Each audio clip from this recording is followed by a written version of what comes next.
ସୁଭଦ୍ରା ଆଣିବ ମନେ ହରସ, ପଛିବ ଦୁଃଖ ଦେବ ସୁଖ ପରସ।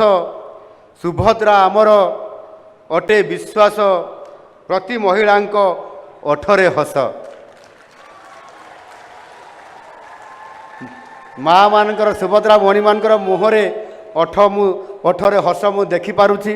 ଏ ନିଶ୍ଚିତ ଭାବରେ ଏ ଯୋଜନା ଆଜି ଏକ ଯୁଗାନ୍ତକାରୀ ଏବଂ ଏ ଯୋଜନା ଆଜି କାର୍ଯ୍ୟକାରୀ ଆମେ କରିକରି ଆଜି ସକ୍ଷମ ହେଇଛୁ, ସଫଳ ହେଇଛୁ।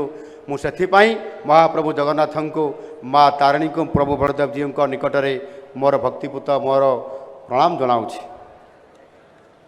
ଆଜି ସେଇଭଳି ଭାବରେ ସ୍ୱାସ୍ଥ୍ୟ କ୍ଷେତ୍ରରେ ଆପଣଙ୍କର ଗତ ସରକାର ଆୟୁଷ୍ମାନ ଭାରତ ଯୋଜନାକୁ, କେନ୍ଦ୍ର ସରକାରଙ୍କ ଯୋଜନାକୁ ଲାଗୁ କରୁନଥିଲେ। ତାହାଦ୍ୱାରା 5 ଲକ୍ଷ ଟଙ୍କାରୁ ବଡ଼ ବଡ଼ ରୋଗରେ ଆମେ ଚିକିତ୍ସା କରିବା ପାଇଁ, ଆରୋଗ୍ୟ ଲାଭ କରିବା ପାଇଁ ଆମକୁ ପଇସା ଦେବାର ଗତ ସରକାର ପ୍ରତିବନ୍ଧକ ସୃଷ୍ଟି କରିଥିଲେ। କିନ୍ତୁ ଆଜି ଆମ ସରକାର ଆସିଲା ପରେ ଆମେ ତୁରନ୍ତ ନିଷ୍ପତ୍ତି ନେଇଛୁ ପ୍ରଧାନମନ୍ତ୍ରୀ ଜନ ଆରୋଗ୍ୟ ଆୟୁଷ୍ମାନ ଭାରତ ଯୋଜନା, ଯାହାକୁ କି ଏବେ PM ଜୟ ବୋଲି କୁହାଯାଉଛି। ଏ ଯୋଜନାରେ ପ୍ରତ୍ୟେକ ରୋଗୀ ପ୍ରତି ପରିବାର ପିଛା ହିସାବରେ ଯେଉଁମାନେ ଯେତେବେଳେ ରୋଗୀ ହିସାବରେ ଆପଣମାନେ ସେବା ନେବା ପାଇଁ ଚାହିଁବେ, ଆପଣମାନଙ୍କୁ 5 ଲକ୍ଷ ଟଙ୍କାର ସିଧାସଳଖ ଭାବରେ ଆପଣମାନଙ୍କୁ ଚିକିତ୍ସା କରିବା ପାଇଁ ଆମ ସରକାର ଏ ଯୋଜନାକୁ ଲାଗୁ କରିଛନ୍ତି।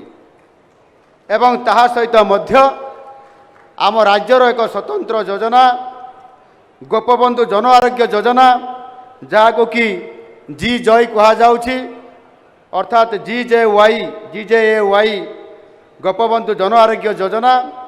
ସେଥିରେ ମଧ୍ୟ ଏ ଯୋଜନାରେ ଆମେ ତାକୁ ମିଶେଇକି ଆପଣଙ୍କର ପୁରୁଷମାନେ 5 ଲକ୍ଷ ଟଙ୍କା ଏବଂ ମହିଳାମାନେ 10 ଲକ୍ଷ ଟଙ୍କା ଯେତେବେଳେ ଦରକାର ହେବ, ସେତେବେଳେ ସେମାନେ କେବଳ ଓଡ଼ିଶାରେ ନୁହଁ, ସାରା ଭାରତ ବର୍ଷର 27,000 ଡାକ୍ତରଖାନାରେ, ସରକାରୀ ଏବଂ ବେସରକାରୀ ଡାକ୍ତରଖାନାରେ ଆପଣମାନେ ସେ ଆପଣଙ୍କର କାର୍ଡ଼ ଦେଖାଇଲା ମାତ୍ରେ ଆପଣମାନେ ଚିକିତ୍ସା ପାଇପାରିବେ।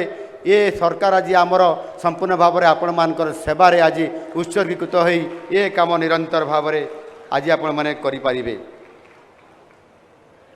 ସେହିଭଳି ଭାବରେ ଆମେ ଦେଖିବା, ଯଦି ଅନେକ ଯୋଜନା ତ କାର୍ଯ୍ୟକାରୀ ହେଇଛି, କିନ୍ତୁ ମୁଁ ସମସ୍ତ କଥାକୁ ଆଉ ବିଶେଷ ଲମ୍ବା କରିବି ନାହିଁ।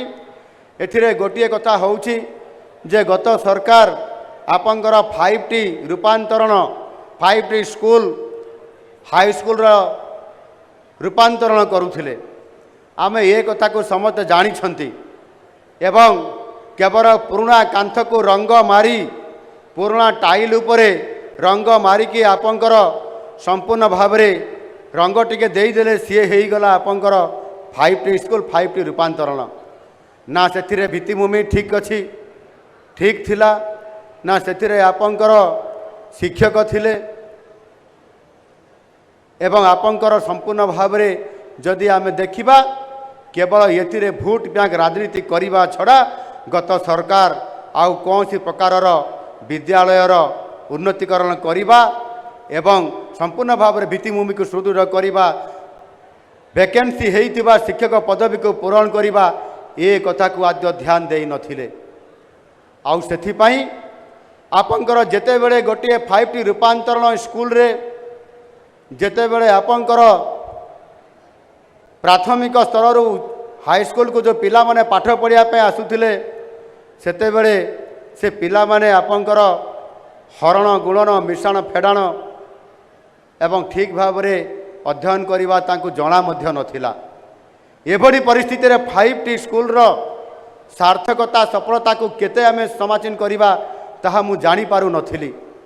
ଏବଂ ସେଥିପାଇଁ ସେତେବେଳେ ଗତ ସରକାରରେ ମୁଁ ଯେତେବେଳେ ବିରୋଧୀ ଦଳର ମୁଖ୍ୟ ସଚେତକ ହିସାବରେ, ବିରୋଧୀ ନେତା ହିସାବରେ ବିଧାନସଭାରେ ଏକଥାକୁ ବାରମ୍ବାର ଉପସ୍ଥାପନା କରୁଥିଲି ଯେ ଅନ୍ତତଃ ପକ୍ଷେ ଯଦି ଆମ ପ୍ରାଥମିକ ବିଦ୍ୟାଳୟର ଭିତ୍ତିଭୂମିକୁ ଯଦି ଆମେ ପ୍ରଥମରୁ ଯଦି ଆମେ ଏହାର ରୂପାନ୍ତରଣ କରିଥାନ୍ତେ, ଭିତ୍ତିଭୂମିକୁ ସଜାଡ଼ିଥାନ୍ତେ, ଶିକ୍ଷକ ନିଯୁକ୍ତି କରିଥାନ୍ତେ, ତାହେଲେ ଆମକୁ 5T ରୂପାନ୍ତରଣ ଉଚ୍ଚ ବିଦ୍ୟାଳୟରେ ଏ ପରିସ୍ଥିତି ଆମକୁ ହେବାର ଆମର ସେ ପରିସ୍ଥିତି ହେଇନଥାନ୍ତା।